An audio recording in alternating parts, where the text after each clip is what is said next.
So a taper is basically a period of reduced intensity and volume leading up to a competition. So similar to like a deload is a time where you can start to recover. Your taper is that time where you recover to lead you into then high performance in an event. Because if you're going into an event super overtrained, your performance is going to be low. So there's not a lot that you can do from a training point of view in that week of the competition. You're probably not going to improve your max deadlift.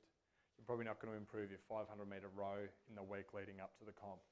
But you can cram in some practice. As you guys have seen from what we've done, in particular the strongman stuff there, when you first lifted up that yoke, it felt super heavy and awkward, and then you ended up doing 60 kilos more, and if anything, it felt easier. So you can develop practice, you can develop skill in a short amount of time.